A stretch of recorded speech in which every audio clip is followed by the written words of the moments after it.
It's Wednesday. Hi, everyone. I'm Jason DeRusha. Welcome to the CBSN Minnesota Morning Update. Are you ready? Are you ready for this? Do you remember yesterday's weather? Look at today's. Yeah, it's the same. Well, we put this little itty bitty shower chance in there this afternoon. So you might see a little stray raindrops, but look at that 8 p.m., cloudy, 48. One young Sam DeRusha has his first soccer match of the season. Nothing like 48 degrees at an 8:15 start time. Makes a dad super excited. Glad they've got the graphic up so you can't see how excited I am. Let's talk about Cinco de Mayo. Today is Cinco de Mayo, 5th of May. And it's really been taken over as this Americanized kind of gluttonous celebration of drinking too much Corona. The historical significance goes back to 1862. The Mexican army, seen as underdogs, beat the big bad French during the Battle of Puebla. Huge victory for the Mexican army, a moment of celebration in Mexico, but it's become a global celebration for sure, where, you get that taco, you get that margarita. But what we wanted to do, and I'm preparing a list of great Mexican restaurants owned by Latinos, so you can support the community that this holiday, this day is about. But I want to know your favorite Mexican spots, because my list is likely incomplete. So let us know where you like to go. In my hometown, Maple Grove, we've got El Rodeo, which is terrific, great family-owned spot. Tons in Minneapolis and St. Paul. But let us know where you live, your favorite Mexican spot on Cinco de Mayo, and we'll share your tips and read them through in just a couple minutes. Leave that comment on Facebook. Today, we do expect to reach a COVID-19 milestone, 2 million Minnesotans fully vaccinated, and with that does come some expectation that the state is going to ease restrictions. Governor Tim Walz says he plans to announce new rules tomorrow. And you wonder, what would the rules be? What changes could there be? Well, keep an eye on outdoor events, sporting events, perhaps indoor concerts, things like that. And what about restaurants? You could go to 100% capacity, but if you don't eliminate social distancing, most restaurants can't add more tables, so it doesn't do them a lot of good. The governor's saying about 60% of eligible Minnesotans are vaccinated right now. We could be at 70% by June, and that seems to be the magic number. So the governor's saying Minnesotans should assume that this summer is going to be very normal looking. That's his quote. Walmart and Sam's Club joining the list of places where you can just walk right in and get a shot. This is terrific. Some people have been waiting. Oh, I can't get an appointment. I don't want to deal with it. But these pharmacy locations across the country will now start accepting walk-ups. So when you have time, do it. Go in and get it. Target has a bit of an incentive for people to get the COVID-19 vaccine starting this week. If you go into a Target, get vaccinated at a CVS, you get a $5 coupon. So that's nice. $5, go get yourself, I don't know, some deodorant, what can you get for $5? Pack of gum, maybe? Why not? All right, so that's the vaccine update. Let's talk about the appeal that we all knew was coming from the attorney for Derek Chauvin. He's the ex-police officer convicted of murdering George Floyd. We knew he was going to ask for a new trial. This is no surprise. A jury found Derek Chauvin guilty 2 weeks ago, and his attorney, Eric Nelson, filed a pretty complete motion with a laundry list of complaints, arguing that the court essentially violated Chauvin's constitutional rights. Some of them were focused on the fact that the judge didn't move the trial out of Hennepin County, and that the jury wasn't sequestered despite all the stuff that was going on at the same time. Some of it was about testimony. There was cumulative testimony, kind of the same, multiple people saying the same things. Leading questions were allowed. And then some of it was about the jury, where there were no specifics as to what misconduct Eric Nelson was alleging, but he said the jury committed misconduct. He wants a hearing on that issue. Legal expert Joe Tamburino, who watched the whole trial with me, says it's not likely Chauvin will get what he wants, but this is a strange case. And some of these decisions, Joe Tamburino actually was siding with the defense on and thinks the decisions were wrong. So we'll see. we'll see what happens. Former President Donald Trump, pretty soon now, right? In about 20 minutes, we'll learn if he will be allowed back on Facebook or Instagram. Facebook has a kind of third-party oversight board.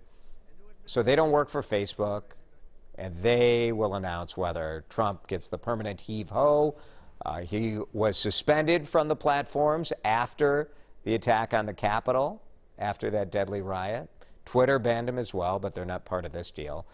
Donald Trump, you know, his web people are smart, right? So they basically built a section of the website where it's like a Trump tweet, and you could just copy it and put it on your own page. So we'll see what they decide. No matter what they decide, some people will be mad, right?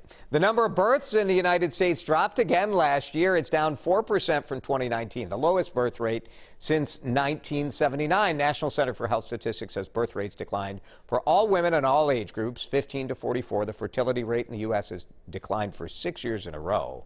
And so you say, what's happening here? Many, many things. First of all, teenage pregnancy has almost been eliminated. So that 15, 16, 17-year-old, 18-year-old, whether it's more birth control, whether it's knowing that you can go to community college and get a job, so I should hold off having a baby, or whether it's social media and the fact that kids aren't getting together in person as much, which means you're not going to make a baby. Kind of interesting. The birth rate now is below, it used to be what, 2.1 kids per couple, and now it's below 2. So you're not replacing people, is sort of the idea there. Very, very interesting. Pandemic played a role, but of course, you know, it takes 9 months here, so a lot of these pregnancies from 2020 would have started well before the pandemic started. Historic anniversary in space. It was 60 years ago today that NASA launched the first American up there. It was Alan Shepard. Freedom 7 was the name of the rocket. Launched at Cape Canaveral in 1961. You know, think about this. 60 years ago today. Fast forward into the present, and everyday people are on the verge of following in his cosmic footsteps. Jeff Bezos using today's anniversary to open ticket sales for his Blue Origin company. They want to send people on brief joyrides to the edge of space. Theater fans eager for Broadway to reopen. You're going to have to wait a few more months. Kind of a bummer because New York is going to open. All the restrictions are going to be gone starting in July, but the theaters won't open till the fall. And there's some logic behind this, right? If you are mounting a big Broadway show, it's not like my high school theater where you have tryouts, 4 weeks of rehearsals, and then give it a go. So it's going to take a while. Theaters are on track to reopen in September because, you know, got to build the sets, hire the people, raise the money, all that stuff. Baseball fans marched into Lower Town to cheer on the St. Paul Saints last night. The team held an opening day watch party at CHS Field for season ticket holders. Saints lost 8-2 at Omaha, but they had the game on the big screen there. Home opener is next Tuesday, so coming soon. It's the first season the Saints are the Twins AAA affiliate. So we're playing with tougher competition. We have better players. So all new, so much new. But the antics are the same. Just yesterday, they revealed the name of this year's Ball Pig. Space Ham. Pretty good. Space Ham is good. Reference the Space Jam sequel coming out later this year, which starred Bill Murray, one of the Saints co-owners. I like some of these runner-up names. Amazon Prime, Moderna, or Vax Swine, like vaccine, or Sid Hartham, like Hartman, Hartham. Very good. All right, let's get back to today's talker. It is Cinco de Mayo. We are asking about your favorite Mexican restaurants. Wendy Adams, great answer. Hamburguesas El Gordo. Great tacos, great burgers. Wendy, I hate to admit it, I've never been. I think they have 3 locations now. Their burgers are, as the name would suggest, giant. El Gordo. Oh, nice choice from Bradley. El Toro in Champlin.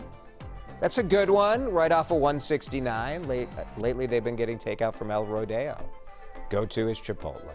Yeah. Thanks, Bradley. Appreciate that. Oh, good choice from Joanne here. El Norteño, authentic Mexican on East Lake Street in Minneapolis.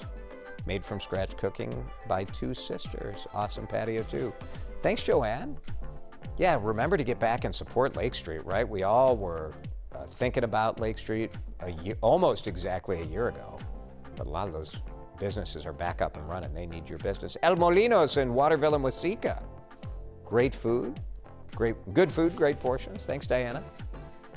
Señoras or Herradura in Litchfield. Litchfield has a large Latino population, so I bet those restaurants are terrific, Kimberly. Great atmosphere. Very good, thanks. Caserio in Anoka, phenomenal queso, and they like Teresa's. Michelle Miller likes Teresa's in Maple Grove too. Yeah, I think there are a couple Teresa's in the Twin Cities. Very good. So many great spots. I like Nico's Taco Bar, El Burrito Mercado in St. Paul, Boca Chica.